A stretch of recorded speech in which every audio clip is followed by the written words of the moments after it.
soft wind sound, birds chirping, peaceful morning.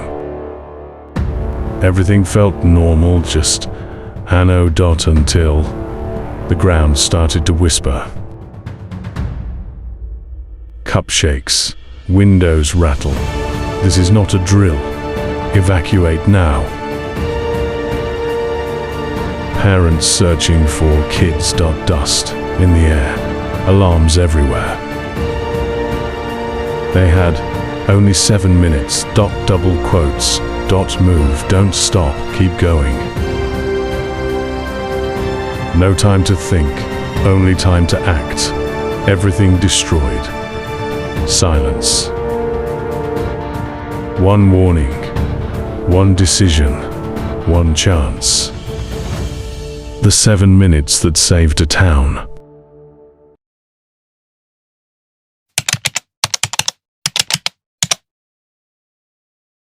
It started as a normal morning in a small town in state. The sky was clear. The river that ran along the edge of town looked calm. People were heading to work, kids were getting on school buses, and everything felt ordinary.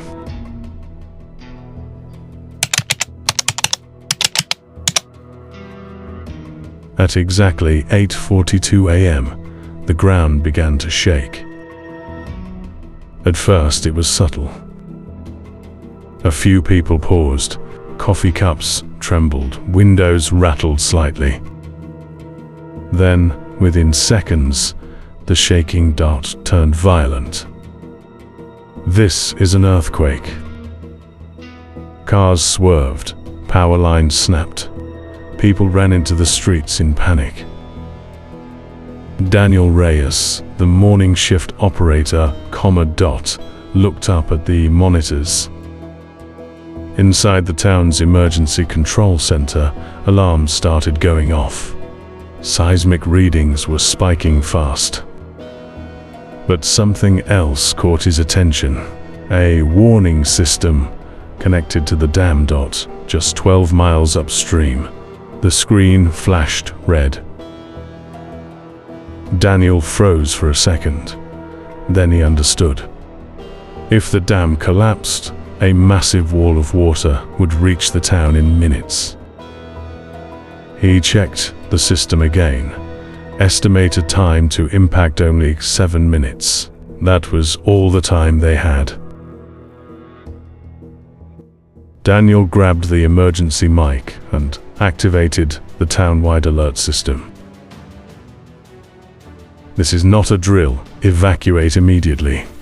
Move to higher ground. You have minutes. Sirens screamed across the town. People looked around in confusion, then feared. Some hesitated, some didn't believe it, but others started running. At the local elementary school, teachers rushed to gather their students. Among them was Sarah Mitchell, a third-grade teacher. She heard the announcement and didn't wait for confirmation. Leave everything, line up, now. Her voice cut through the chaos. Children, scared and confused, followed her as she led them out of the building. There was a hill behind the school, steep, but reachable. It was their only chance. Daniel watched the clock. 6 minutes. He kept repeating the warning over and over. Move to higher ground. Do not stay in your homes. His hands were shaking, but he didn't stop. Outside, the town was in motion. Cars clogged the roads. People abandoned vehicles and ran on foot. Parents searches desperately for the children, and in the distance, a low growing roar. 5 minutes. Sarah and her students were halfway up the hill. Some children were crying. Some were too tired to keep going. 4 minutes.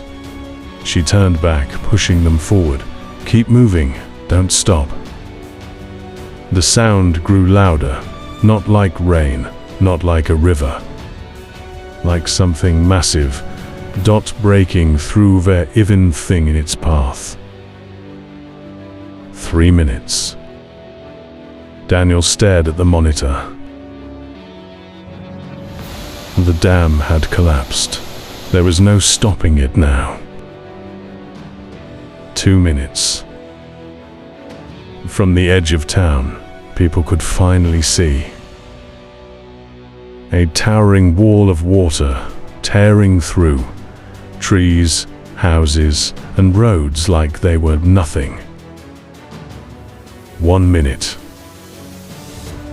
Sarah reached the top of the hill with Celeste's group of children.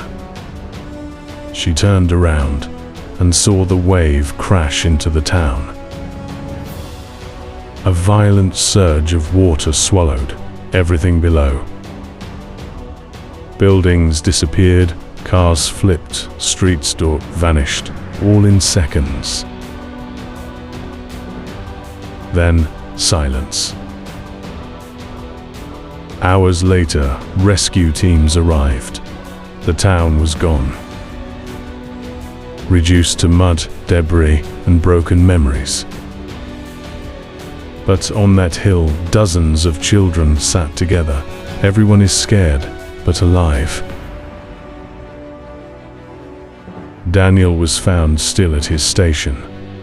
He never left.